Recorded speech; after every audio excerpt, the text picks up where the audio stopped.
Yo, yo, yo, what's up? Back with another Star Wars Sunday. It's Coop here. And joining me on this episode, I got my man P Rich back again. What's happening, sir? What's going on? How's everyone?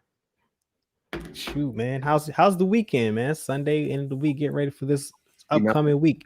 hey man, I literally before I just like maybe 20 minutes ago, I just went to Best Buy and bought like a new 50-inch Samsung laptop, or not laptop, but a 4K TV because they had this beautiful Cyber Monday deal that I just like Ah, I gotta have it. I was like, I gotta. yeah, Yeah, so I was just like, let's get it on. Let me get that with yeah, I feel it. that. So I feel it. I feel it. Hey, do you have the new next gen consoles? I have the Xbox Series S, and I Okay. and I actually was able to snag my hands on a Xbox Series X through Best Buy on Saturday, which I'll pick up on Thursday. And so, Okay, word. but I still haven't been able to snag that PS5. That PS5 is like that's Yeah, that PS5 is elusive. yeah, no, Yeah.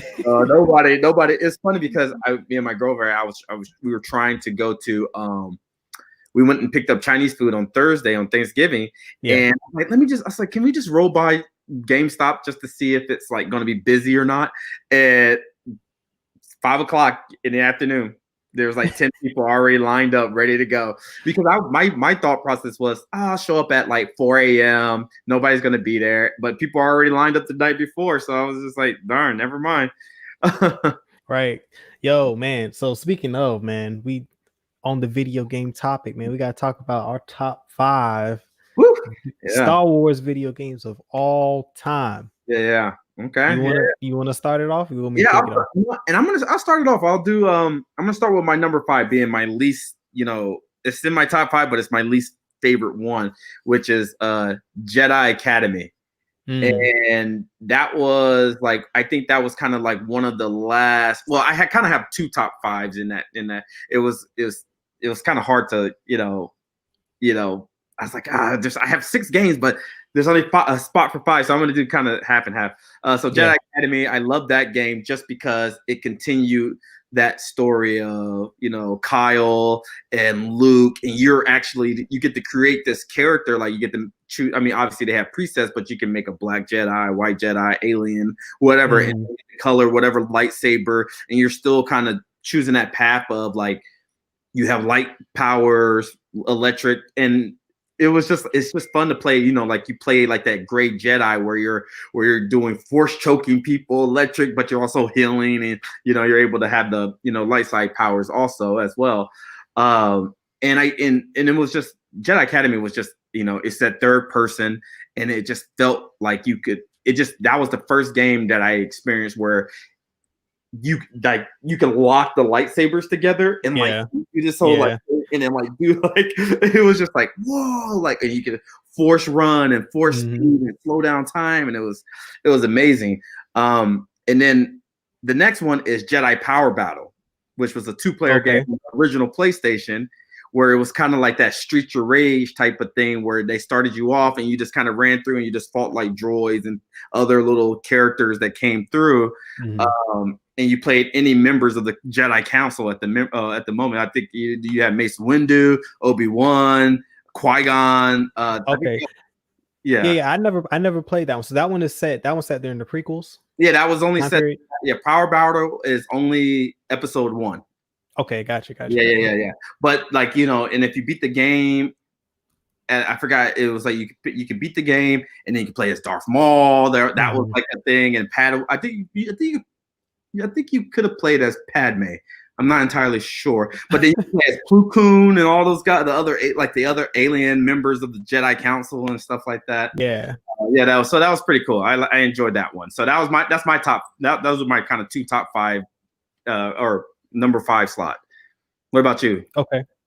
All right. So number 5 for me is going to be Empire at War, which Oh, is okay. that's a yeah, it's a real-time strategy game if Mhm. for those who aren't familiar, and it's one of the few RTS platform games where you've got both the ground and the space battle component in one Mhm. game. Like normally when they have an RTS like that, you either control like either the space combat or Mm-hmm. you have control of the ground combat, Mm-hmm.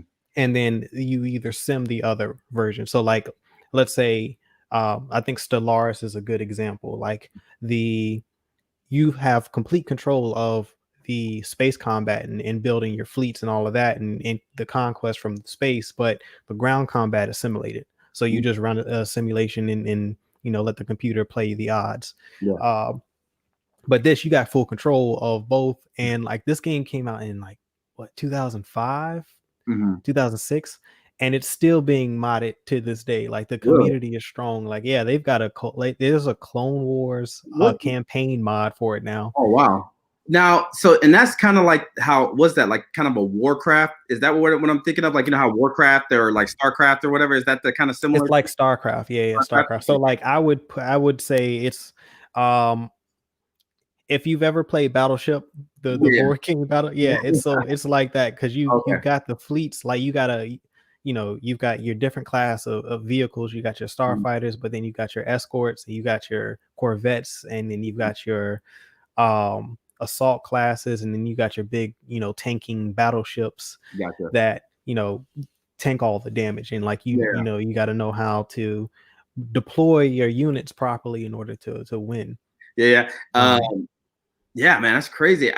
Just speaking of like that 2005 era, I don't know if that, hopefully I'm not jumping the gun if this might be on your list, but you remember there was like, before there was before it was Knights of the, hold on, the MMO version is just called Knights of the Republic, right? no, it's it's just the Old Republic. The Old Republic. Star Okay. Wars, the Old Republic. Yeah. No, yeah, Star Wars: The Old Republic. There was another MMO game. Was it like Star Wars Galaxies or something? Yeah. I remember, Galaxy's that's the OG. yeah, I remember Yeah, buying that one back a long time ago, and remember because I had a crappy little Dell computer, and I remember yeah. going to GameStop, buying that, and like installing it on my PC, and like I could only like move like 2 seconds. Like I Yeah. remember like I was just like, oh, and I could never play it because it was just like that. Like, I just, I was a high school kid who didn't have a nice computer to where I couldn't play the game. Like, Dude, that game was so far ahead of its time. Like yeah. it came out with WoW, but it didn't have the support that WoW had as Mm-hmm. far as from the development team. Like it didn't have the full, like Sony developed that game. Oh, really? Along with Lucas Arts, RIP Lucas Arts. Okay. Because I think I want to say I don't know if LucasArts closed before the merger or during the Disney merger, but like I mean LucasArts, Yeah. they couldn't miss for like a good 20 years. Yeah, Like everything that they were dropping was just flames. Well, what about man? Before we start continuing on our list, let's talk about some of the games that kind of like got canceled these last couple of these last years. Yeah, I was about to say that are you thinking about that bounty hunter game? I'm thinking about the one. I'm thinking about there might have been two. So I know there's like the one that's set in Coruscant, the level 1313 or whatever. Yeah. That's the one I'm talking about. That's the bounty hunter. I was like, man, like they showed that when a gameplay trailer came out for that, they were like, this is Uncharted Star Wars, and I was like, sold. Sign me up. Let's give me this game. And then when that merger happened, and they were like, "Oh, that's too mature," or whatever the reasoning behind. They halted it because it was a contract that Lucasfilm had negotiated prior to. So anything that's in production, whenever there's a merger, all of that always gets stopped. Oh God, it looks so dope. Not to say that it can't be revived, but I think that there's a certain amount of time they have to wait before they revisit the project. Gotcha. But it'd have to change development teams because Disney signed their contract and they had an exclusivity right with EA. So EA is the only one that can develop Star Wars games under that contract, and that's part of the issue. Like. So if that contract is, once it comes up for renegotiation and Disney decides, all right, well, maybe we need to branch out from EA. I mean, like drop the ball. But we'll get into that a little bit. The game that brought them back to redeem them. Yeah. But before EA was just like, they were just dropping the ball on a few of those Star Wars games, and I was just like, oh my god, like, are you kidding me right now? It's like, it's like, I mean, like, I like the Battlefront. I remember playing Battlefront. Oh no, it was The new one is Battlefront, correct? Yeah. Battlefront. What was the PlayStation versions? PlayStation 2. The OG, yeah. So yeah, the OG Battlefront was also Battlefront. Well, it was Battlefront 1. And I remember playing those all the time. I remember having like the hard drive in the back of the PlayStation 2, playing that online and everything like that with my boys and stuff like that. And man, I remember having so much fun. But then when I brought it over to the new consoles, I was like, I don't know. It wasn't as fun, or it wasn't me. It wasn't like, I don't know. It wasn't as, I don't know. It was missing something. It just got like, I was talking about this with my cousin earlier. Like, it just got a facelift, really. Like, it's the same game from PlayStation 2, but it, like, you can't recreate that magic of that PlayStation 2 game with just the graphic facelift. Like, that game was like groundbreaking when it came out. Like, exactly, and that's what I think everybody loved it. Yeah, like it because it was really Battlefield before Battlefield. You know what I'm saying? Like, it had the same like structure. Like, you got these large team fights, and then you've got your vehicles that spawn in that you can pilot, and like it was different. Like, it was ahead of its time. Yeah, I do. I remember having so much fun with that, and I remember, and I was just like, man. And I remember talking to the boys had the Sony chat headset, and I was like, yeah, you know, we're going to town. And I thought I was going to be like, oh my god, they released Battlefront now, and I thought it was going to be this whole like new experience. And I was just like, I don't know, something with this. I don't know what it is, but it's just something's not there. Yeah, you remember in the first one, like, once you got to a certain like a number of kills on the enemy team, like your hero would spawn in. It was like specific to the map, and it had both the Clone Wars and like the Empire campaign. Because I remember like one of the first maps I played was the Battle of Naboo. Yeah, that was, and I'm pretty sure Darth Maul was the primary. Darth Maul, and then running around with that double blade coming in. Yeah. And it was scary because you couldn't control the hero. Well, maybe you could control the heroes, but I remember like anytime that they spawned, you couldn't control them. That's what I thought. I can remember. I think they were AI. From what I remember, I just remember like being like really feared. I was like, try to shoot him, like take him down, running at you with that blade, and he's just like, you know, like crazy. So yeah, and in the sequel, when Battlefront 2 came out a few years later, like it had like the Revenge of the Sith like content in it, because like when the first one came out, Revenge of the Sith hadn't come out yet. Yeah, and then they added the space battles to it, like, because they had the Battle of Coruscant, like Coruscant. Man, it had that space battle component, which is like, you know, it's Star Wars. Like, what is Star Wars without space battles? Yeah, and they got that in there. That's cool. Yeah, I love that. Yeah, and going back to what was this? So there's another game that was in development, and I felt like it was kind of like they were trying to re-salvage that level 1313, and they only released like one image, and it was like of a person that looked like they were in Tatooine, and they were coming out. Okay, so that was, I believe Naughty Dog was producing that game, was developing that game, and I'm not sure what happened, but it got canceled. But that was a Disney project. That was a Disney era project. Like, that was supposed to come out, I want to say, before Fallen Order did. Oh, wow. Because that was the first game that they announced after the merger. Because the last game that Lucasfilm had announced was 1313. Yeah. Then the merger happens. The game gets canned. And then the next thing is the Naughty Dog, because we get a trailer for it, I think, at E3 that following year. And it was like a 15-second. And I thought that was like them resalvaging the project that was like 1313, and maybe that was like them trying to rebirth that third. Yeah, because Naughty Dog, they handled Uncharted. Right, they've got the, because it's the same. Whoever did Uncharted was making this game, and everybody was like, "Oh, okay." Like, everyone was kind of like, "All right, well, if they're making it, we're good. Like, we trust them." And then all of a sudden, like within a few months, they canned it. Like, and I'm like, never really talked about what happened, or maybe they did, and I missed that news. But it's still kind of a mystery as to why that game got canned. Yeah. That's just crazy to me. I hate when they do stuff like that, especially like when they build you up for that excitement and you're like, oh my God. And then like it's almost on par with like Kojima when they did the whole like that Silent Hill thing and they released the demo and got everybody all on board. And then next thing you know, the drama happened and it was just like, oh, it's gone. And it's like, guys, come on.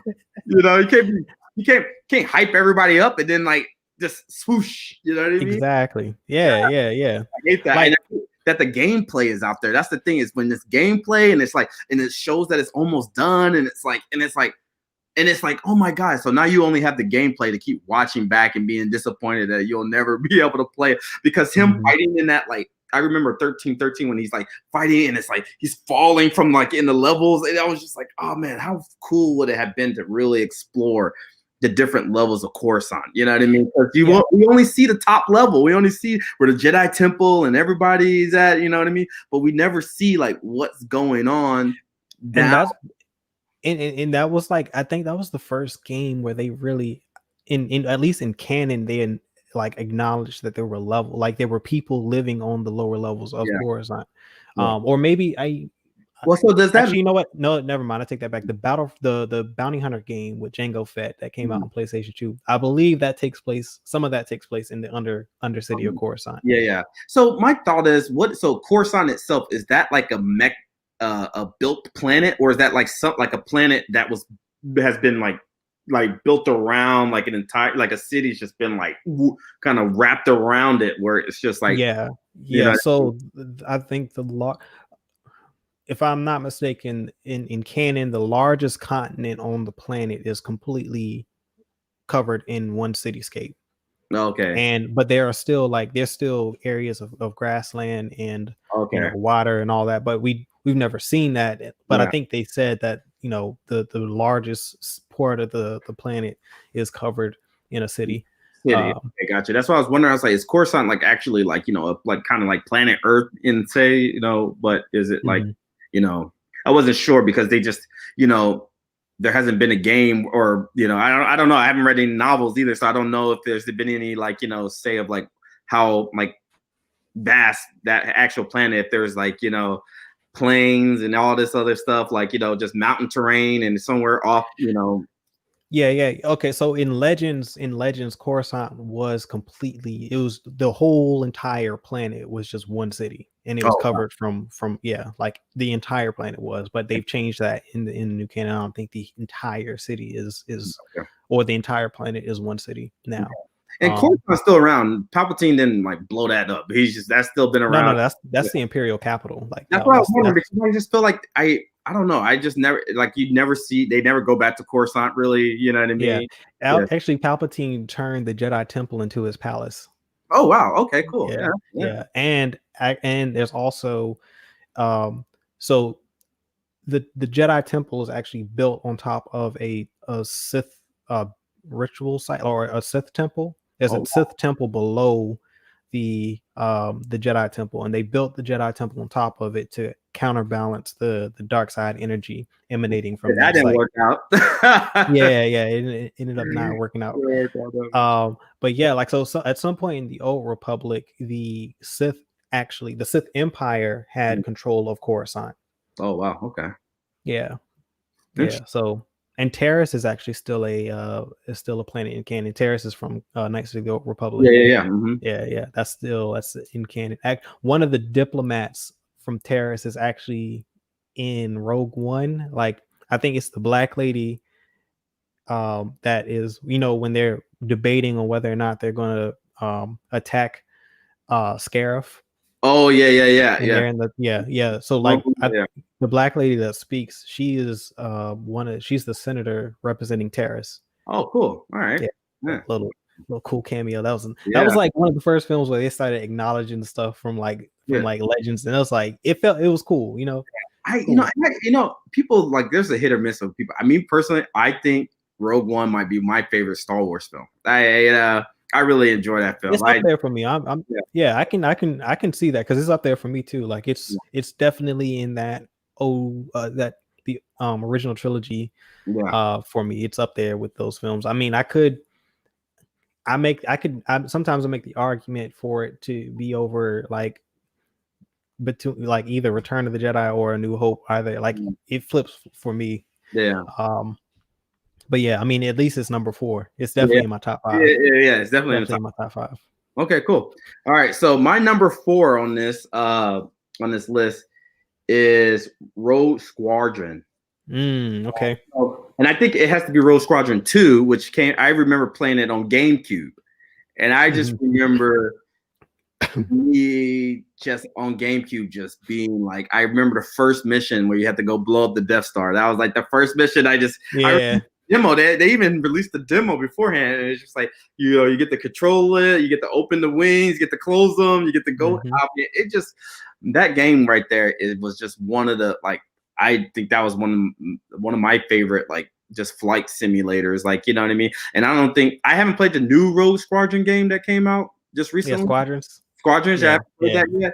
So I don't really know what the haven't felt the new combat for it yet, but I just remembered Rogue Squadron being a really good air combat simulator. And then like even going, but then you, like you said, going back to going over to Battlefront and stuff like that and playing their air combat, it just wasn't the same as Rogue Squadron. Like it it's nowhere near. It's nowhere near. Not even, it can't even compare. Like Rogue Squadron is in a class of its own. Yeah, exactly. Rogue Squadron is actually on my number 4 list, and it's the first Rogue Squadron that was on Nintendo 64. Okay, that is the first Star Wars game I ever played. Oh wow. Okay. Yeah, so that's all, that was going to make my list regardless. Yeah. Okay. Yeah. Looks like we got JBM in the chat. I believe that's JBM. Yeah, cool. Yeah, I got your list too. I was getting ready to drop it in the chat. Yeah, he sent me his list of. Okay, cool. Yeah, hey, you can drop your list if you want to into the chat since you're in here. Number 3. What's your number 4 and 5? Let me see. Yeah, we need to drop your list now. Yeah, so we can see if that's. Oh, I'll drop it. I'll drop it. Okay. All right, I got it. Don't do it. And then your Battlefront. I'm JBM. Your Battlefront was for the 2015 version. I'm not mistaken. Oh, here we go. All right, so that's JBM's list. Okay. Yeah. So at number 5, he's got Battlefront 1, and because we talked about this yesterday, and he said the Xbox version because I don't think he played the PlayStation. Cool. PlayStation 2 versions, and then he's got Rogue Squadron on Nintendo 64 number 4. So our pick was the same on that. Okay. He's got Power Battles at number 3. Oh, okay. Power Battles. Okay, that was in my 5. So okay, cool. Then all right. Oh no, you're 4. So we're all on the same page with 4. There's all the Rogue Squadrons and stuff like that. Okay. Yeah. Okay. All right. So yeah, Rogue Squadron is definitely up there, and I do own Squadrons on Xbox One. Okay. And I've got a flight stick and everything because it's a flight simulator. Like don't. I was hearing that like the best. I was trying to wait until I got like a VR because I was listening to people saying like if you get a VR, it has to be played in VR, and I was like, I'm sold. It doesn't have to be played in VR, but it definitely enhances your experience. Exactly, sure, because like you can. It's not like Rogue Squadron where you can change the view. Mm-hmm. Like the only view you have is from the cockpit. So like if you got VR, at least you can look around and you can see what's around you. Yeah. But man, like playing with the flight stick, if I had the flight stick and then the VR, you have to play with the Oculus, so it's either or. Okay. But I would definitely recommend either getting the flight stick or the VR thing over the controller because I tried playing with a controller and I'm like, yeah, this ain't working for me. Oh man, yeah, that'd be awesome, man. Woo! Man, that'd be fun. So one thing, so let's go back to like this. Let's go back to the Battlefront. Do you guys, there's a game that I don't know if you guys remember. That's on that shooter level. It was Republic Commando. It was yeah. And so my cousin had that on Xbox. That game was hard. I played it a few times with him. That was hard. Right, and I think you could actually download it on Game Pass. I'm not entirely sure, but I think you can download that on Game Pass right now. Yeah. By the way, if you own a PC, like all of these games are available on Steam. Every single one of them. Yep. All of them. Yep. And I do have Steam. I do have PC. I be downloading all that stuff. Yeah. But the reason why I bring that up is because that last season of Clone Wars, I really wish that they would revisit that Republic Commando and just replace it with the Bad Bunch and just do this really cool Bad Bunch like first person shooter, like where you and they have different classes and like, you know what I mean? It's just this like whole team and you guys are doing, one person's cover, the other person's the tank, you know what I mean? One's the field medic, and I just love that whole like Bad Bunch. Did you see the droid arc with the clone trooper Gregor?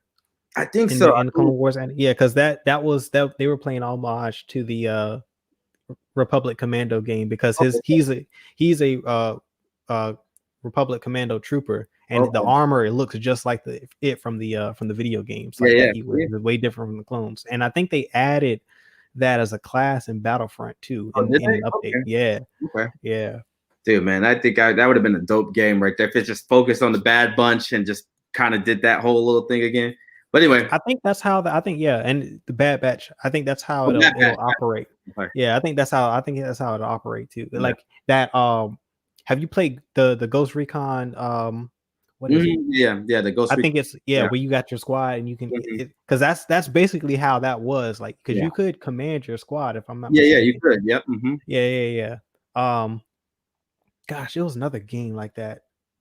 That was like it was like desert. It was like I want to say it was a Desert Storm. Yeah, it was like Desert Storm, but it's for Xbox where you can like tell, like you can highlight and arrow right there, and they go in. Yeah, it was a 4-person. It was a 4-player game. You have 4 people in your squad. You command each of them, or you could, if you had a real player, they could hook up. Yeah, and that game. We had both. I had the original and the sequel, and that was amazing. I like those types of games, though. Yeah, those are cool. I like those. Okay, cool. Number 3, I got Knights. I got Knights of the Old Republic. There's my number. The first one. Yeah, the first one. That's the first one. And that's just you can't beat Knights of the Old Republic. I mean, like that was I remember going over to facts. JB's house. It just, I remember when he got it I think we got it for Christmas or something, but I remember we just being like, we spent hours on that first planet. Like, like even, going down like to the sewer and fighting that Rancor, at the, and every, that was like that was like the biggest thing. We were like, oh my God, like, how are you going to pass this? Unless like us spamming, cheating, glitching it, like where you like in the corner and you just shot it and it couldn't hit you from a certain angle. And I remember us playing that for hours and it just, oh my God, that first, I think it took us like a week just to play through that first, area. And it's so funny to me now because when I get stuck, I can just get online and be like, okay, how do I get past this? Okay, boom, and I jump back in the game. But back then, I play these games. I'm replaying, like I replayed Knights of the Old Republic recently, and then I'm over here thinking, I'm like, how did me and JB like, how did we figure this out without like any like computers or laptops or phones back then? It was just like we just used our power, like, no, go back this way and like go turn around and do this and do that. Like it was just like you had to spend a lot of time. But hey, speaking of JBM, he is now joining the discussion. JBM, yo, what up? What up? I found some time today. I got time today. Today I got time, cuz. He got time. Hey, before we get too deep into this too, make sure if you're watching, if you got your top 5, drop your top 5 in the chat. We want to know what your top 5 Star Wars games are of all time. Yeah. But yeah, we definitely went and put in some hours on that That's what what you had to do back in the day. Like, hey, man, first of all, the single player games. Yeah. The single player games back in the day. I tell you, I got that one. I got stuck on one enemy. It was like, I think he was a bounty hunter. Yeah, remember it was in the desert. in the desert. No. Remember, so we got stuck when you first come to that planet where you're training at the Jedi, where there's like that weird Yoda council, and they send you out planes that's out in the out, and they tell you to do all those like quests. And it was like you had to fight the feuding family and figure out, like, you know, his daughter was trying to sleep with the son and all this other stuff. Yeah. Bounty hunters in between. Oh like, yeah. And there was one that was like outside a cave or something. Yeah, exactly. Yeah. It was intense stuff. Yeah, that was the Dantooine map. Yeah, good old gauge right there. That was some intense stuff right there. That was, and is that first planet you start on? That's not Coruscant because it gets blown. Right? You start on Coruscant. No, it's Terrace. It's Terrace. It's some city, because you go underground in the tunnels and stuff. Something gets blown. No, it's not Coruscant. It's Terrace. Terrace back during the Old Republic was Coruscant before Coruscant. But did it get blown up though? That's why my thought. I remember. No. Something happened on that game. Oh, the first one. No, Malik he bombarded the city from space. That's what it was. Yeah, it was bombing. Yeah, okay, gotcha. Yeah, dude, that was crazy. Yeah. I remember that. Yeah. So what was y'all's numbers 1 and 2? We ain't got there yet. Oh yeah, we ain't got there yet. But that y'all start from 5 down. Yeah. So we're on 3 right now. Mine was Knight. So you guys can go through your 3 now. What was 5 and 4 for y'all? Mine was Jedi Academy, The Outcast, and mine was Rogue Squadron 2 for the GameCube. Rogue Squadron 2? Yeah. Mm-hmm. Okay. All right. Yeah. My 4 was Rogue Squadron 1 for 64. Yeah. I think y'all put it up there in the chat. Yeah.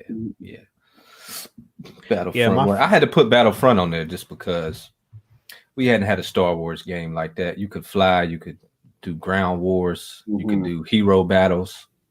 I mean, it was lacking a campaign, definitely, but I feel like I was definitely excited to play that game. Yeah. They had that game, like the only I didn't put that on there because they had the game, like I said, it was 2004, the original one. It's the same exact game. It's just got a graphic facelift. Yeah.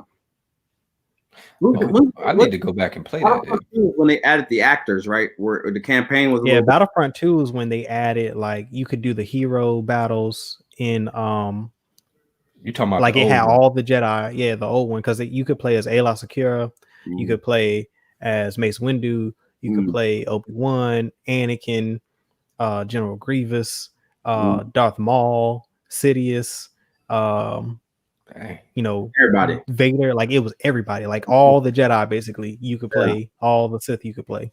That's funny. That's why when the Battlefront 1 came out, I was like, yo, what is this? When it came out in 2015, I'm like, bro, we had this game back in like the early 2000s and it had way more, and it had the space battles in Battlefront 2. And I'm like, how does this one doesn't have this is 2015 and we don't have the space battles? Like, they had the whole Battle of Coruscant in back in 2007 2008 when that game came out. Man, that's slipped for me. You said it came out in 04? 04 was the first one came out in like 04, and then the second one came out in like 06 or 07. Yeah, I remember playing 04 wasn't a good year for me. I remember playing that. That was the SOCOM 2 era when me and the guys would switch to the Battlefront sometimes. But like, because there was like no real, like, back then you didn't have like PlayStation Plus or PSN where you could like message people online and have friends lists and stuff. You had to be like, hey guys, we're gonna meet up in this lobby at this time. See you over there. You know what I mean? And that's when then we all in that lobby. And then SOCOM was where it all started for us. Yeah, SOCOM was the online gameplay, and SOCOM was the OG. Yeah, that was good stuff right there. All right, so my number 3 was Knight. So what's your guys'? Go ahead and my 3, Jedi power battles, baby. Yeah, love power battle. Just straight work with the lightsaber. Just you just slicing the dice and all the way through. Fighting over power ups and stuff like that. Nah, I'm getting that the lightsaber. Yeah. Oh, man. I used to love playing with Qui-Gon and Plo Koon. Yeah, Plo Koon. Yeah. I had this one. It was I just used to spam triangle, just up, boom. Yeah, Just flip people. Yeah. Yeah. Oh yeah. Just do that. Mm-hmm. That was the power move, man. You flip and Coruscant, knock them off a car. They just go. Oh, yeah, knock off the car. Oh, that was hard. I love that Coruscant level where they were like jumping on because you had to like hop over on the ledges. It was like, dude, I remember fall. Dude, you go through lives on that game. See, you go through mad lives on that one. Yeah, that was crazy. So my number 3 is KOTOR 2. Okay. That's my number 3. Yeah, like that game that I don't think the game was as appreciated as it should have been when it came out. Yeah. I know I didn't like it as much initially when it came out, but like when I replayed it and I played more of like the Gray Jedi, it changed the entire dynamic of the campaign for me. Like I realized that was kind of sort of where the developers wanted you, how the developers wanted you to play the game. Like, because one, your alignment versus in the first game, your alignment basically only affects your character. In this one, your alignment affects all your companions as well. So like the decisions that you make also affect them. And that was different. And so like on my second playthrough, them diving into the ideology of the Sith a whole lot more than they did in the first one. And like they were trying to get people to understand the philosophy of the Sith and how the Jedi and the Sith differ and why they kind of split. And I was like, I remember the first time I wanted to play, I was like, yo, I just want to be a Jedi. Like, what's all this dark side Sith talk? I'm like, I'm not with this. Then I started playing. I was like, when I got older and I played it again, I was like, oh, okay. They're trying to get you to understand the philosophical differences between the Jedi and Sith. Yeah, and I think that's what that's fire. Yeah, I think we all got to just replay it because I think it was in that.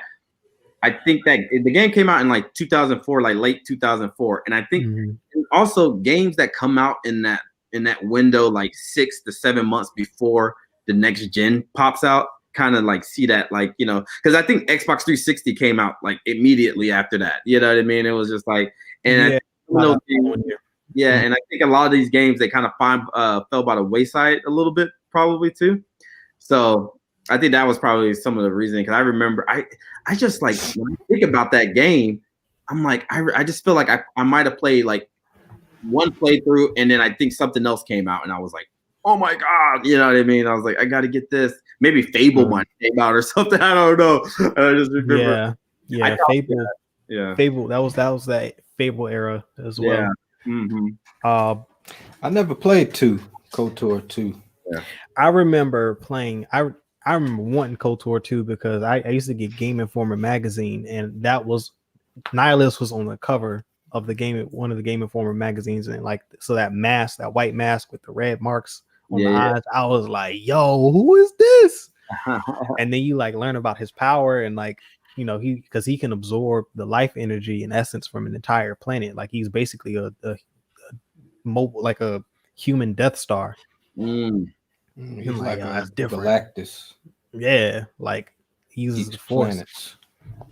Yeah, and he survived. He was one of the I don't know if he was one of the Jedi or not. Maybe I don't want to say that, but he was definitely on Malachor 5 when Revan activated the mass shadow generator, which destroyed the planet. But somehow he survived and became like this wound in the Force. MSG.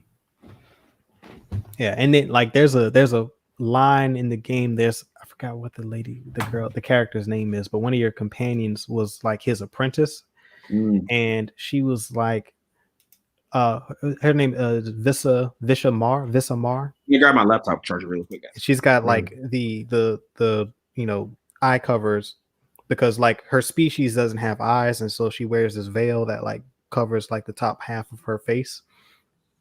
But she sees everything through the lens of the Force, so like she can perceive the world around her through the alignment of things and objects around her. So like she can see the energy moving through the starships, like so she can just see the Force energy, and that's how she is able to navigate the world. And I remember in one of the conversations that you have with her, she says like, everything appears to me as either, you know, light or dark in the Force. But when anytime I look at Nihilus, I don't see anything. It's just a void. It's darkness. Like, I was like, yo, that's crazy. That's crazy. So yeah, that's my number 3. You dig that? And then Scion was also cool. Darth Scion, he was also a cool villain because he used his anger and his hatred to basically keep himself alive, because he's had like 1,000 mortal wounds and like his entire body is like scarred and like deformed. But every time he gets cut down, he gets back up because his rage and his anger like fuel him. Like, and I'm like, yo, that is crazy, yo. And it's wild, yo, because like when you fight him, like you basically have to convince him that the light side of the Force is just as strong as the dark side, and that he can find peace if he lets go of his anger and hatred. And like that's the only way you can kill him. Like, it's basically, he's just like, so if I give in to the Force, then I won't have to, like, I don't have to feel the pain, I don't have to suffer anymore, like all this can go away. And then like I'm like, yo, that's different. Like I wouldn't. That sounds like Pain from Naruto. Yeah, basically. And I'm like, so like, you know, me at like 9-10 years old, 12, like I'm not trying to like hear all that, but I'm like, yeah, it's older. I'm like, yo, that's fire. That's a dope concept. That's different. It was ahead of your time. Yeah, all right, back to it. Okay, cool. So you just say, so nice 2. Nice 2. Yeah, KOTOR 2 is okay. That's not my number 3. If you got, you know, it's about educating yourself. Teach you more. Yeah, like I'm like, because there's a lot of philosophy in that game. It's a lot more than the first one. Like the first one was basically like a different take on Anakin Skywalker. Oh man. All right, so all right, let's move on. We got number 2. All right, number 2, man. This is a toughie, man, but you know, toughie. What you got? Fallen Order was my number 2. Oh, number 2 though. I gotta see what hits number 1. What beat Fallen Order? Fallen Order is also my number 2. So Fallen Order, I mean, like, you just Fallen Order, you can't beat it. I mean, like, it's just like, dude, I actually was playing it the other day that opening scene where you're sitting there, you know, you're playing you're playing as a junk guy, and you know you're cutting the old clone ships down and just recycling all the parts, and you know you just get up on the train and all that. You know what that opening scene reminded me of? When he's on the train, reminded me of Drake's Fortune 2. Oh yeah, on the train mission. Reminiscent of kind of what they were emulating a little bit. They kind of, and that's what I liked about that game, is that they took 2 of my favorite play styles. They took that Uncharted, and they took that Dark Souls type of gameplay, where you know every person you kill gives you, you know, XP or life force or whatever that goes towards your upgrades, and then you know if you die, you know, I don't know. Do you lose that XP when you die? I can remember if you lose it, but you can come back and kill the person that killed you and regain that. Okay. And that's what I liked about it. And that's kind of how Dark Souls is. It's like, but if you're killed before you kill the whatever killed you, then like you lose that XP. Yeah, like it's going forever. Yeah, and so I like that. Forever. So I went back and I played that, and I enjoy it. You know, there's enough customization in it too that that fills that RPG ness to it. I mean, I wish I could have created my own character, but you know, I'm glad that they entered. You know, that we got. I need a Jedi with locks, man. I need a no, right? You need Jedi's a lot. You need another Mace Windu character. I don't know why they keep giving. Why is there no Jedi's with locks? Like, who is Mace Windu going to for a barbershop to keep that low cut? Like that? They keep that ball. Yeah. He doing? He had no patches nowhere. He had a clean bald head. Well, that's because he before he cut it. He didn't grow it. He just like he's one hair. Hey, forced to like. Why have we never seen a barbershop in Star Wars? That's what we need to see. We need to see a barbershop in Star Wars. See how? Hey, that's a good. Hey, we should write that. That's a good little web series right there. Barbershop in Star Wars. You know what I mean? Star Wars. Get you a fade line that's not too far away. You know? Yeah, that's not too far away. Barbershop in Star Wars. I mean, you got everything else. You got bars. You got everything else, but you ain't got no barbershop. Got no barbershops. I know. But you know, cutting wishful with thinking. Wishful thinking. We know who's in the writer's room. I enjoyed Fallen Order. I just love the combat. I love the story. I love the force powers. It didn't make you too strong. It didn't make you, and that was the biggest thing. Or it didn't make you too weak, depending on what playthrough you were playing or what. Everything about that game was great. Yeah, the only nick I would give it is the mechanics. I nick it for the mechanics just a bit because I would fall when I knew I didn't deserve to fall. Like jumping, like I would jump on a ledge or something crazy or just something. I'd be like, man, come on. When I would roll, it wouldn't roll for whatever reason. Yeah. Just a little nitpick. Give it a 9.8 out of 10. Yeah, I would. I mean, for me, I think my criticisms are the character customization, and I wish there was a little bit more content, like some more side quests. Well, side quests at all. Like it's a very linear storyline, which is fine because the storyline was amazing. Like I'm not complaining about the storyline at all. Yeah, but like and there was a lot to explore too within that linear the exploration kind of makes up for the lack there of side quests. But like to have the side quests there too would have been awesome. Yeah, as well. That's kind of sort of what drops it for me below my number one. Mm-hmm. All right. My number two, y'all see it, KOTOR. Nice though, Republic, the first, the only, the first beloved. I'm pretty. Y'all have already talked about KOTOR though, right? Yeah, we talked about that a lot. I talked about KOTOR too. Oh yeah. So that's my number two, KOTOR. What do you like about it? Tell us a little bit about it. What do you like it? The RPG style. Just it was the first time I played a Star Wars game where I could use a lightsaber and run with a crew and do all these missions and explore galaxies or planets within a galaxy or universe. And it was just dope. It was dope. You could make choices whether you could increase your light or increase your dark. Oh yeah. Yeah. When I used to play it, I used to always go light. I'd do as much light as I could. I used to do I'm a good guy. I used to do all the dark. I used to go. Yeah, I remember that. I used to love that force lightning. Yeah, dude, I love force lightning. You see that force lightning. Yeah. But yeah, that was my game, man. That was my game. So, you have anything, Coop, to say on that? Or? No, that was my number two. Yeah. Okay.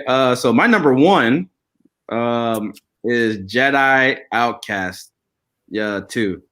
And I think we talked a little bit about this before on Friday's podcast, but I mean, like, that was like, I think because JB knows we got that GameCube that one year.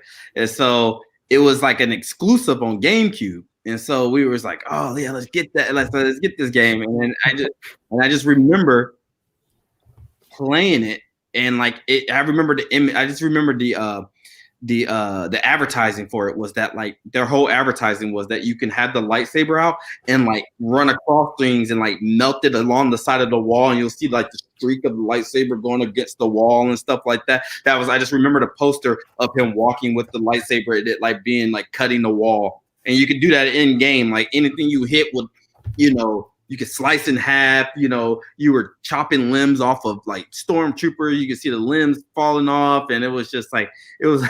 It was just one of those games where I was just like, yeah, that's what a lightsaber should be doing. You know what I mean? Chopping arms off and everything like that. And then when you do the force lightning, if you maxed it out, they would all be like, and then they'll fly away. Like, you know what I mean? And like, dude, and then like force choking people was the best. It's like you force choke somebody and you can just like move the controller and you can just throw them off ledges. Oh man, killing stormtroopers and Jedi outcasts is so satisfying. It might be one of the most satisfying game, like killing a stormtrooper. Like I thought Fallen Order, like if you play Fallen Order on like hard mode, stormtroopers will fucking piss you off. They are hard as shit on Fallen Order. And if you want to redeem yourself, you play Jedi Outcast, and you'll be going through like cake with that. Like, that's like, funny. Yeah, it's like it's amazing. Wow. I have no memory of this game, P. Rich. Jedi Outcast. Yes, I remember the cover art, and I remember you getting the game for the GameCube like this, but like us playing it, I have no memory. Oh man, it's a good game, and they just recently released. And the only thing that I went back and I replayed them, and they re-released Jedi Outcast and Jedi Academy on PS4. Oh yeah, Xbox. Yeah, you can buy them remastered. How much? $20. This is $20. Yeah, remastered. Oh, I might mess with that. Yeah, so they're all good. So maybe if I turn it on and play it, the memories will come back. Yeah. And it's just such a good game. I and that was one of my favorites. It's just because it's so satisfying. Like you start off, you don't have your light. I don't think you start off with your lightsaber because you kind of abandon. I forgot. There's a lot of backstory for that first game, and that first game's only like PC. Jedi Outcast is only PC, I believe. And it was a mixture of live action, I guess. I would try to go back and rewatch a little bit of it. And it was like they got live action cutscenes. Yeah, live action cutscenes, which was pretty cool. And something happened in that first game where you couldn't you abandoned the Jedi code or whatever. And so the first mission is like you're on the planet, you're doing some stuff, and it's only a first person shooter for the first level. And then you meet back up with Luke, and Luke gives you your lightsaber back, and he's like, tries to get you back in the academy and everything like that. And then you start regaining all your force powers back and stuff like that, and slowly. And man, I don't know, it's just such a good game, and I really wish all that stuff, all those like Outcast games and all that old lore were in canon instead of that. What's the new one? It's called Legend. Those are called Legends now or something like that. Yeah, it's so the way I like how Legends works because it's not like they're not a part of the story. It's just that it's not been cooperated. So it's like they can pull stuff from Legends at any point in time they want to, but it's just like, oh, did it happen the way we remember it? We don't know. But like, so it's cool, like because it's not like they didn't just can all that stuff and like, we're never going to use this again. It's kind of like, oh no, it's there, but it may not be what you remember it as, like, just for the sake of continuity. And I'm okay with it. But as long as the continuity is like good, like what we're getting with the Mandalorian, like exactly. Yeah. And Rebels too, because Rebels pulled a lot of stuff from Legends as well. And they did a good job of incorporating it into the canonical story. Okay, cool. Yeah. So that was my number one. All right. My number one is Jedi Fallen Order, baby. It don't get any better than this, fam. That's true. If you want an RPG, if you want a good Star Wars story, if you want some good gameplay, if you want a good challenge, if you want to see Vader, it's all there. Spoiler. Now, my only thing, I haven't played it in forever. Last time I beat the game was last year. I couldn't remember. This is spoiler alert for anybody that didn't beat the game. At the end, do you destroy the cube thing with the children on it? Yeah, you destroy it. You destroy it? Okay. Yeah, you destroy it. Okay. There's no option. You spent the whole game looking for that, and then when you finally get it, you destroy it. Okay, that's no. So you don't. This is an asshole. Yeah, there's no option to like language. Yeah. we can't say asshole. There's no option. That's part of the story. He destroys it and everything like that. Yeah. He makes an executive decision. Okay, because it would be fun if they do make a Fallen Order 2, that he becomes the teacher, and then you get to create your own character type of thing, and you guys are kind of running quests together or something like that. He finds you as a a new apprentice or whatever. That would have been kind of cool to see that, how that unfold, but who knows? Maybe. I'm just excited to see what they do. I'm just excited to see what they do with number 2 if they decide to continue. Yeah. I wonder what they could do to improve on 1. Like, they really don't have to change anything other than the story, but like the way they had every like villain you would face along the way was dope. Their own backstories was dope. Every planet. I loved how you could traverse the different planets, and each planet was completely different from the next, and you could explore the terrain, like the life forms on each planet was super different. The challenges with the stormtroopers, the hierarchy of the stormtroopers. Oh, that was something to look forward to. It was just a great game. It was a good one. The moves you could learn and the skill sets, you could, if you wanted to be force heavy, you could start that way. If you wanted to be heavy with the lightsaber, or if you wanted to go with a bit of a balance. It was all there, man. Just those mechanics, just a little tweak of mechanics was just frustrating. But it leaned more into that challenging frustration than it was like.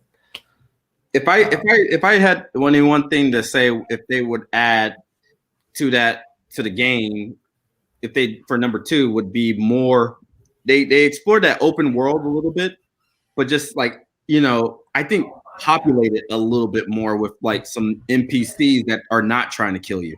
You know what I mean? Like there was like, it just felt like every corner I turned, there was like somebody out there to kill you. So it was just like you out in them Star Wars streets, boy. Exactly. You out there on that rim, you know what I mean? Yeah, you behind enemy lines.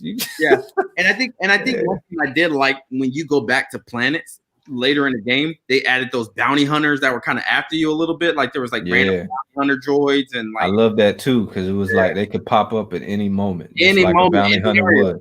Yeah, any area where you think you already explored, you're like, oh, there's no enemies here, and you pop up and there's like, where are you going? And there's like 2 of them right there. You're trying to fight 2 of them. And those bounty hunters, if you play it on hard like we did, those bounty hunters are no joke. Like, you will die a few times. Yes, exactly. You're gonna have to run. Oh man. The bounty hunter that gave me the most trouble was the droid. Yeah, the droid. The droid and the dude. There was one person who did fire. I forgot. There was a fire person. There was a fire bounty hunter who they would like spray fire at you, and I think that one gave me some trouble too. I think that was a double team. There was a person in a robot looked like the dude from Sonic. Yeah, when they do double teams, the double team on Kashyyyk would get me a lot.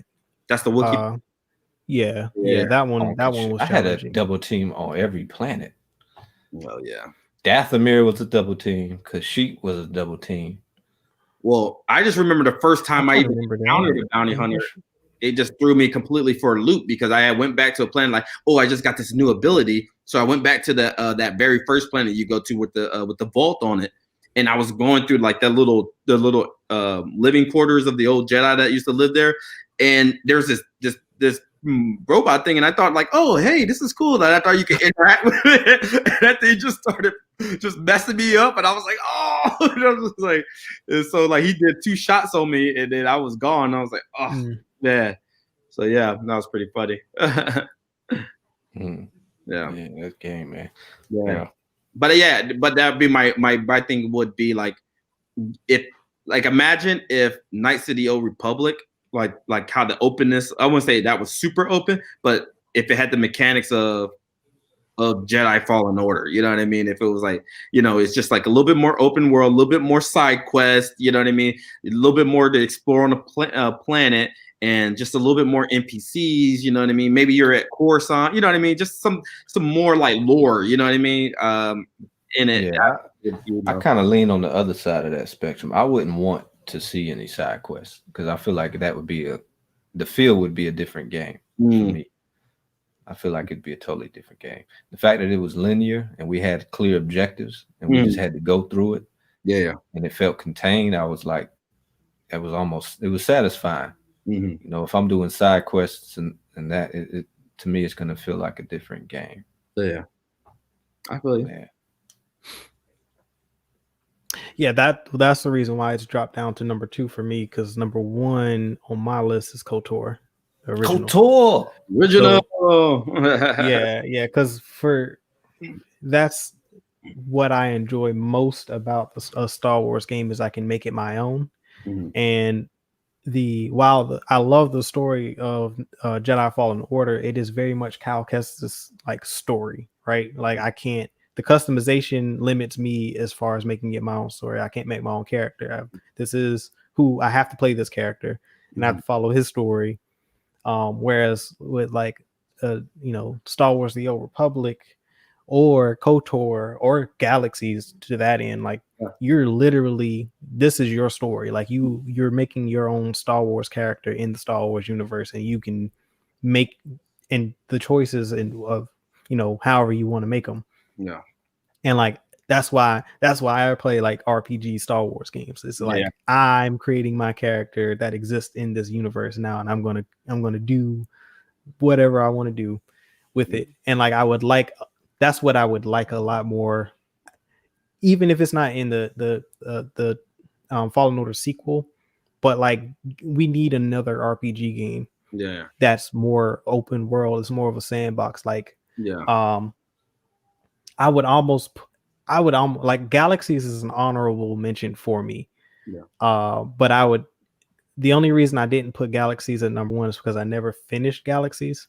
But so for me, KOTOR, right, the light and dark choices, you can choose whether or not you want to go full light, full dark, somewhere in the middle. You had side quests. There were NPCs to interact with. You could kind of explore this world a little bit more. The NPCs in Fallen Order, like there's a lot of animals that you fight. Like I felt like I fought more animals than I did stormtroopers in Fallen Order that game. Yeah, it was like, and I'm like what is all this wildlife? Like, we got. But it makes sense though, because you on a planet. Yeah, and you just in the wilderness. Like there's few stormtroopers out there for a reason, So it was, to me, it was like a little natural authenticity to it. Yeah. Like, well, and I missed like the NPC, like we on Zepho, for instance. I know the city had been evacuated, but it's like, there's no one here but the Empire and like these animals, which is fine, but it's kind of like the fights became predictable for me, as far as like, because I knew how each of those animals would attack me, which made it easier for me to fight them, even on the hardest difficulties. Because like once I like I said on Friday, like once I figured out like all of this is parrying. Like if you can just time your block correct, like you'll enter a parry and then it's a kill strike instantly. It's like, all right, like so the stormtroopers, the purge troopers, like even the bounty hunters, like at a certain point, it just didn't pose a challenge to me. Like near the end of the game, like I was using fewer stim packs because I had figured out you could parry. Like, man, I could parry the AT-ST. Like, you know what I'm saying? Like I could block the blaster bolts on the AT-ST and like knock it down to like 3/4 health in like no time. Like, you know what I'm saying? So it's like, that's how you kill that thing though. It's just straight parries. Yeah. And it's like, chop it with a blade, can you? Yeah, yes you can. Yeah. Oh, I straight parried that thing. I never got close enough to hit it with a blade.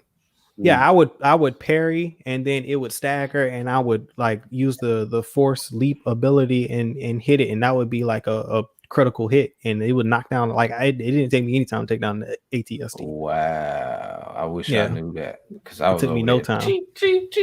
30 minutes. No, man, like I would parry the blasters, and then when it would shoot a rocket, I would just force push the rocket back at it and it would hit it and not knock his health down like to half. And then like once again it would stagger, and then I would use the force leap, hit it, and like within you could take down the AT-ST in like 45 seconds max. This is mechanics. Good. This is good. Yeah, and then even when I replayed the campaign, it was kind of like, even starting out with no abilities or anything, like you can still parry. And so it's kind of like, all right, well, I can still run through this. Like I've got all my abilities. I don't have like all my force attacks and all that, but I can still parry the stormtroopers. That's what's up though, because you can attack it several different ways. That's what's up. Yeah, so yeah, that's up there for me. But that's sort of what I look for now in like an RPG style Star Wars game. Like the RPG games are my favorite for that reason, because you can create your own character in this universe. Like that's why I continue to go back to Star Wars: The Old Republic. If Galaxies was still a thing, I would be playing Galaxies. Hey, because Galaxies was like, yeah, Galaxy was different because, like, you know, if you went to Tatooine, you had the entire planet of Tatooine to explore. Yeah, like that game was wild. Galaxy, Galaxies was that's why it's my honorable mention for tonight. Like, even though it didn't make my list, like it's up there because of how much freedom you had to explore. Yeah. And even like early in the game, like it was very hard to become a Jedi. Yeah. And I like that about it. Like it was almost impossible to become a Jedi. About that one. Yeah. I heard about like that. Yeah. Like, yo, you had to do like some wild stuff. Like they were like maybe 4 or 5 Jedi like total in the game, but they were OP. Like if you like people who actually became them, like you had to, because you had to unlock force sensitivity, because nobody was born, like you couldn't make a force sensitive character. Like everybody was just like regular. And then you had to get your like melee ability like almost max. And then like there was a quest that you had to do that would lead you to another planet, and then you would unlock like force sensitivity, and then you had to train that ability up, and then you had to like fight a crate dragon to get the pearl from the crate dragon to get the lightsaber crystal. And then like you had to do all of these different things. Like it took time, bro. Like you couldn't just hop in that game and become a Jedi. And that's what I wish they would do that. I wish they would make that type of thing because Galaxies was, I think the biggest reason because of that, because Galaxies was set. It was during the original trilogy. Y'all. Okay. Well, we pretty much done with the list. So let's finish up this last thought and then we'll jump off. Appreciate you for joining us. Oh yeah, no doubt. Good top 5 from y'all. Yeah. I can dig that. Y'all peace. Have a good night. You too. Good night. Yep. So the Galaxy, it was set right. Was it set between the Empire or set after Return of the Jedi? No, it was set after, between A New Hope and Empire.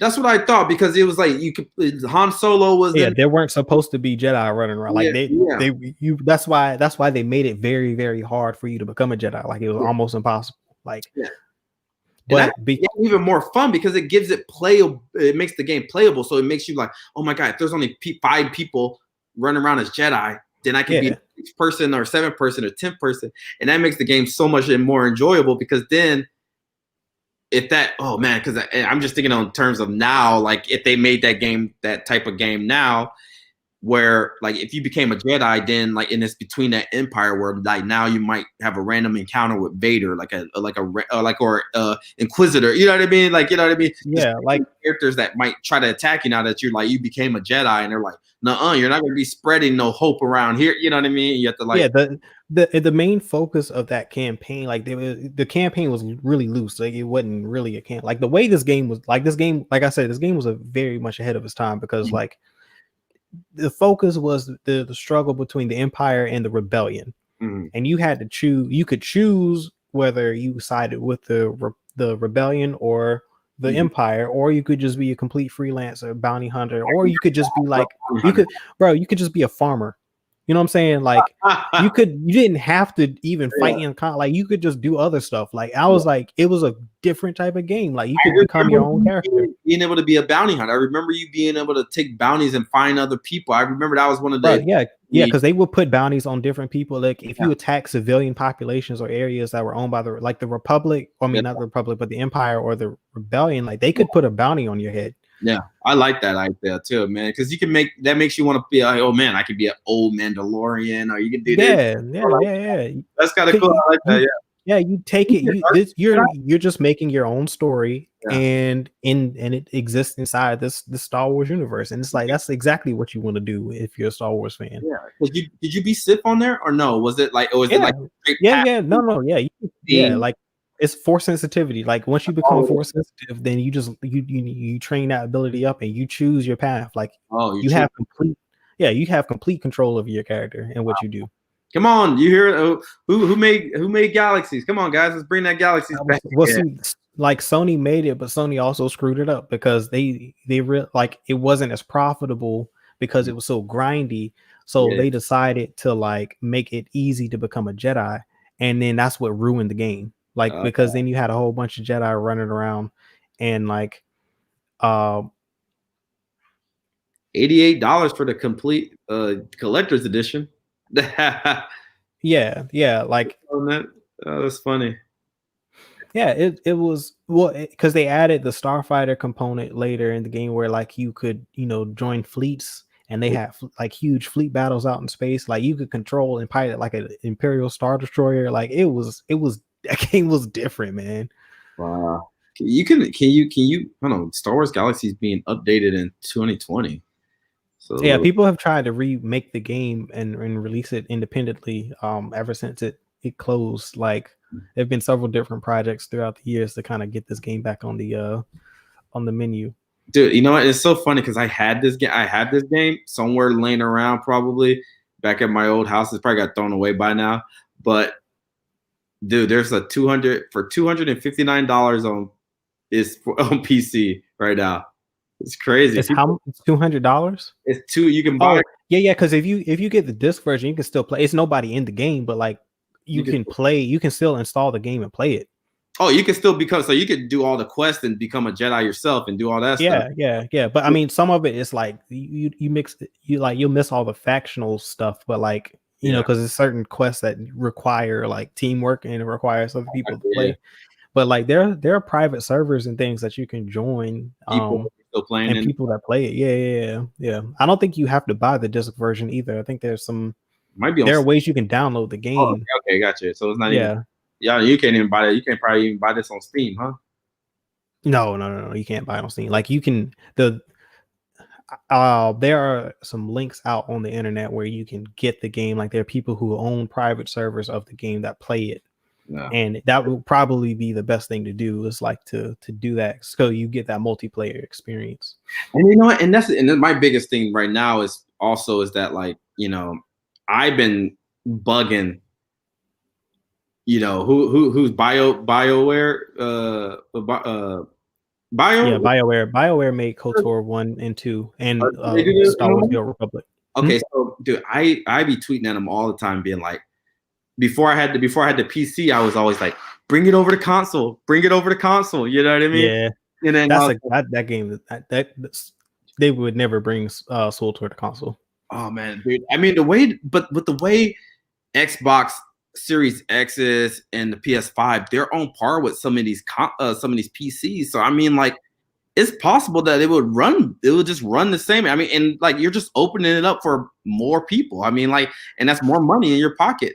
I mean, but like me personally, I can't imagine. Like, I couldn't imagine personally playing that game because the amount of abilities that you have to map all that to a controller. Exactly. Like, no. But at least for Xbox, because I know with Xbox you can have the whole keyboard and mouse thing set up. They have that with Xbox, but PlayStation people might have a hard time, but Galaxies, dude, just thinking about, because I bought the game, installed it, and couldn't play it because my PC was crap. So all I remember is being able to. I just remember the marketing being like, you can choose to be a bounty hunter, this and that, and I was like, yeah, I want to be a bounty hunter, and I made the character, and I just could never play it because my computer was garbage. So, and just hearing about it now, it's just being like, man, that would be such a fun game to get into right now.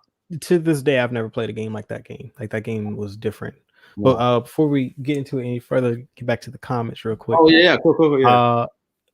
So Heem's got his top 5. So he's got Obi-Wan that was on Xbox. Yeah. Fallen Order. Is this in? I don't know what order this is in. Is this in from 5 to 1 or is this 1 to 5? Heem, let us know. But Obi-Wan, Fallen Order, KOTOR, Commando, and then the Battlefront 1 on PlayStation 2 and Xbox. So yeah. Obi-Wan. Now that's one that we, that was kind of like I think I might have played a little bit of it, but I think it might have been right at the beginning of OG Xbox. Like that might have been one of the release game, I think, for OG Xbox back in the day.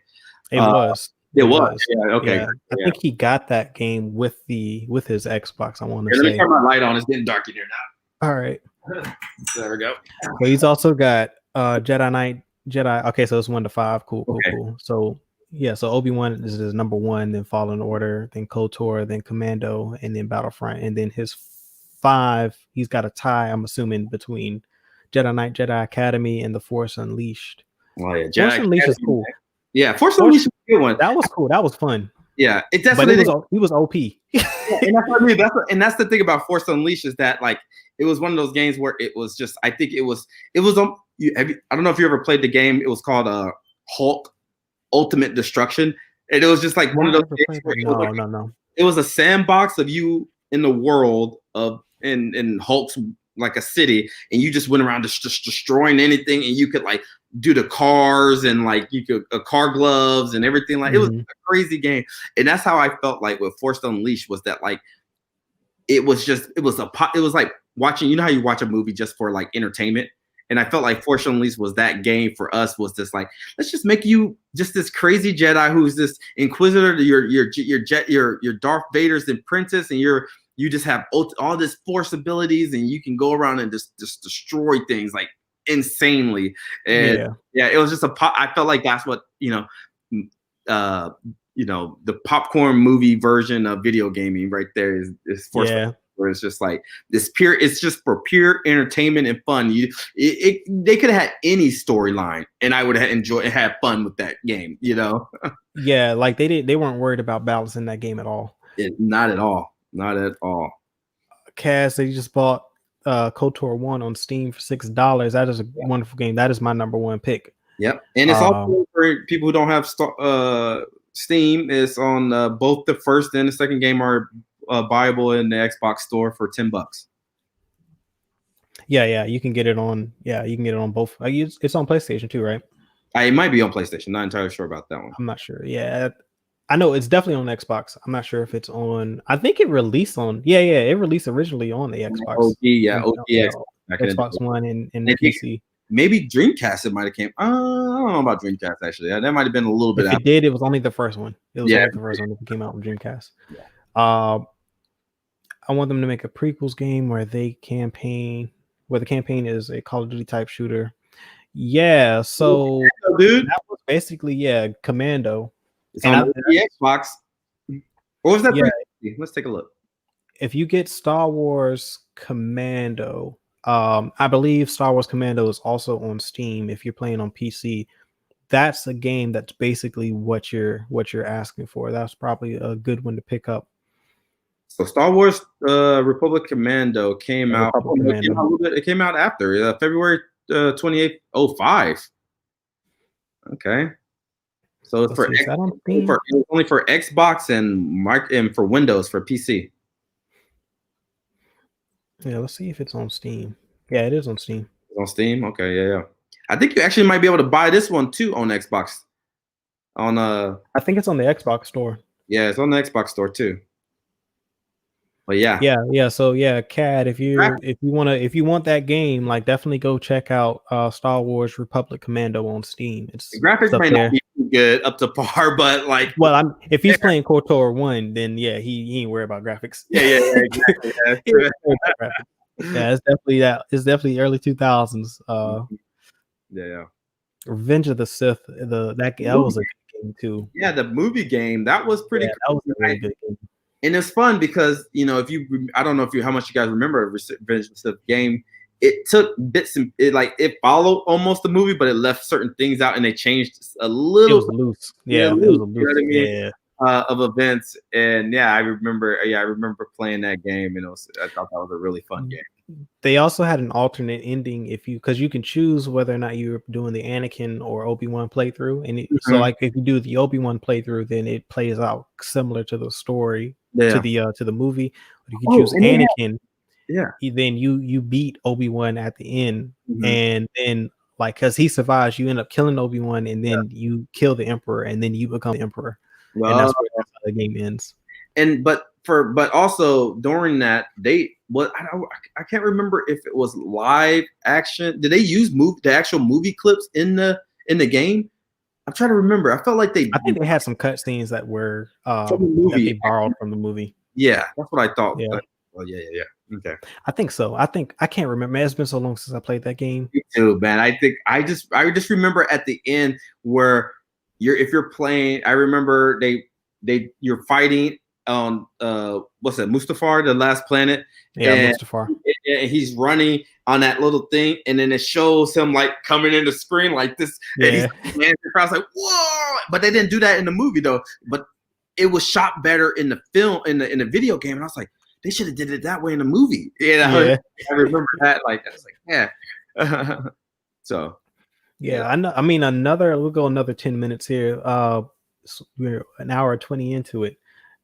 Yeah, Jedi. Gosh, he's read my mind. Jedi Starfighter was also another one. That was a prequels era one, and it was you were the Master Adi Gallia.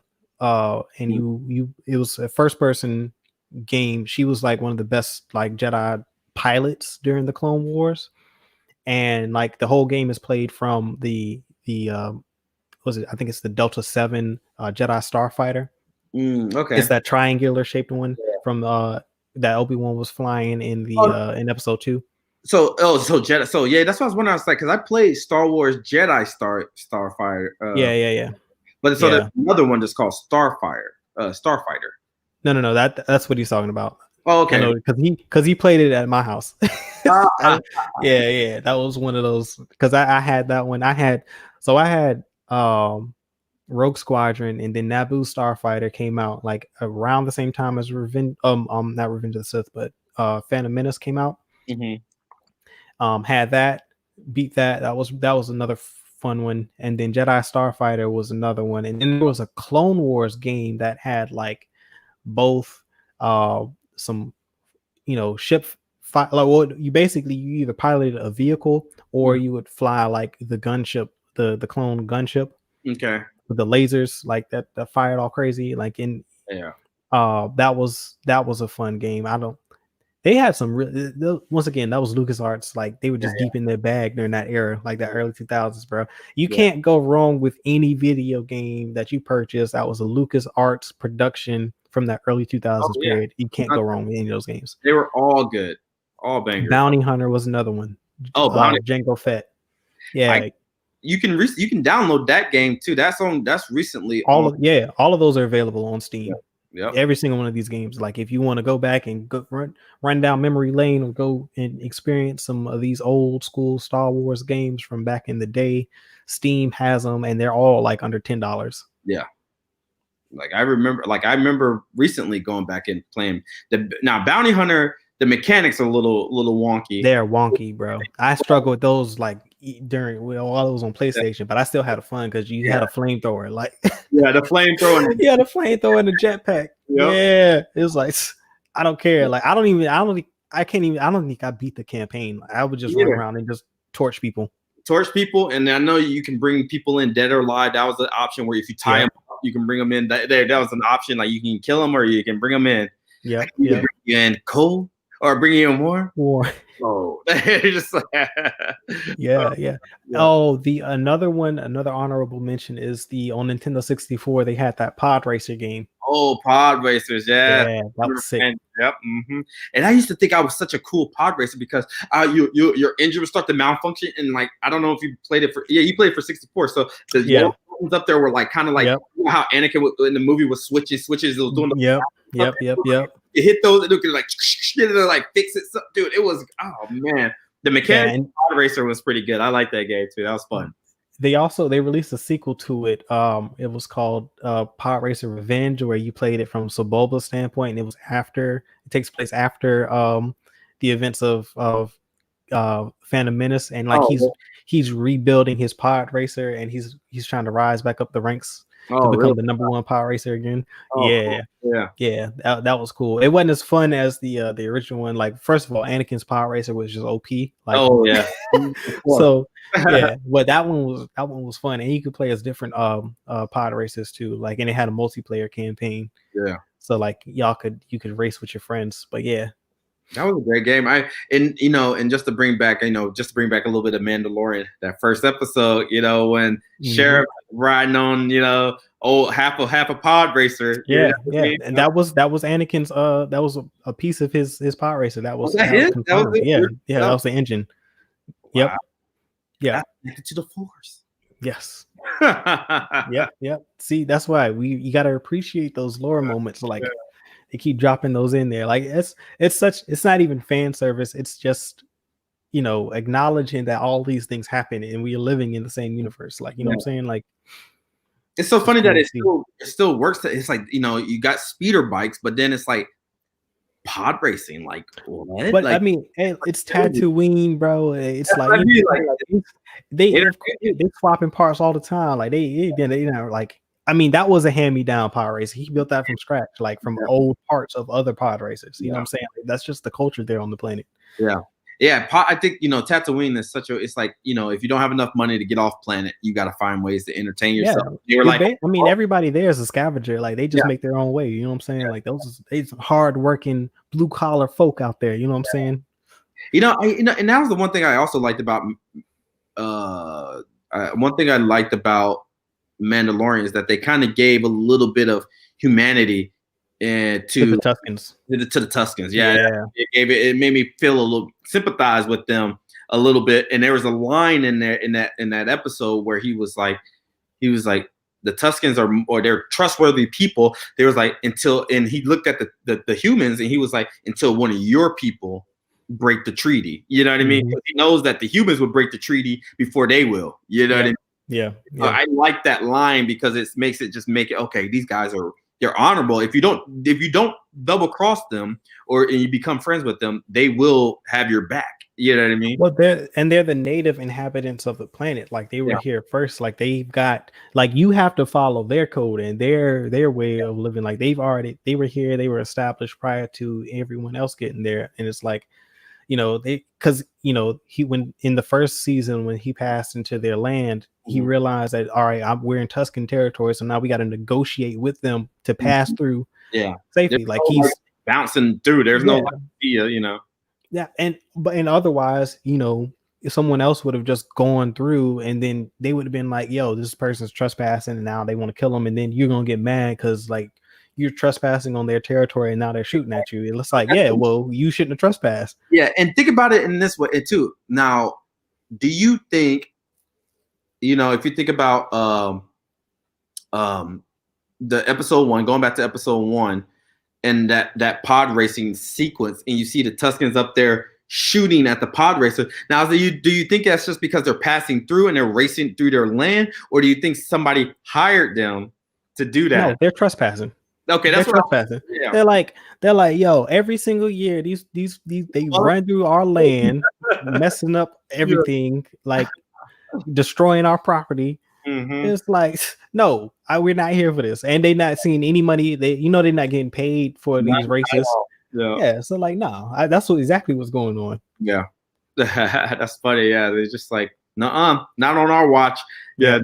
Shooting at them. Yeah, that's what I was thinking too. I was just like, I wonder if Jabba or somebody that's like paid them, if they like, because Jabba is not. There's no way I've ever believed Jabba is going to work and negotiate with the Tuskens to run pod races through their land. Like, no. Yeah, that's funny. Yeah, that's crazy. Oh man. And that's crazy to me. Like, and I just love that backstory. Like, it makes me almost feel bad that Anakin went and destroyed, like, killed all their, like, a bunch of, like, I feel bad that, yes, that his mother got taken by him. But then it's like one of those things, like you said, she went out somewhere. Yeah, she might have been trespassing. Now, does that justify him, like, wiping out the entire clan? I don't know. I don't know. It's like one of those things. It's and it goes to show you, white people, white people gonna colonizers gonna say the exact thing. They're gonna come on my land and try to colonize. Yeah. Say that exactly. It's like you didn't respect the previous owners and their right and their stake to it. Like, yeah, of course. Why would they respect you back? You didn't grow those things, did you? Picking my stuff? Exactly. Anakin just chose to fight fire with fire. Like they brought the fire and he just brung a bonfire. It just I ain't never seen a woman version of a Raider. I mean, it would be kind of hard to, probably tough to tell. They are kind of, they're all covered. That's what confused. You do see him in KOTOR when you go to Tatooine. Okay. They are in KOTOR, and I believe I want to say in SWTOR. Or at least, no, never mind. But you can get a Tusken Raider. There's a Tusken Raider outfit you can buy in the cartel store. Yeah, because you can wear it as a disguise. Yeah. No. Well, in KOTOR, yeah, but in Star Wars: The Old Republic, in the MMO, in the cartel market, they have the Tusken Raider outfit, and you can wear it. It's unisex, so both male and female can wear it. Well, I mean, I think all the outfits are unisex, though. So the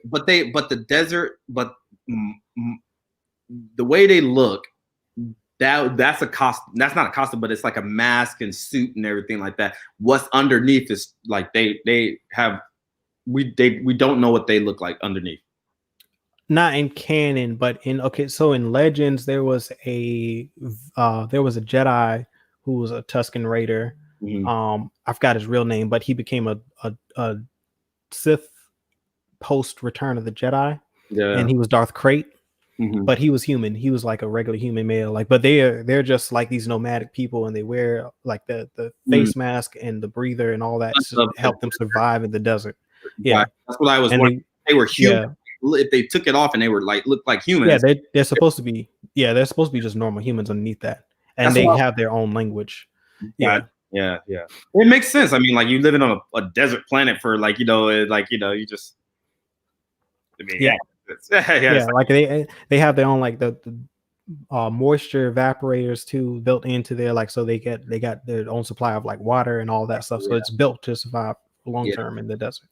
Yeah, that's crazy. Yeah, I feel bad for those women and children. That Anakin, it's like they didn't know what their dad or whoever went out and found your mother and did whatever. You know what I mean? It's just they had no part of that. They just killed everybody.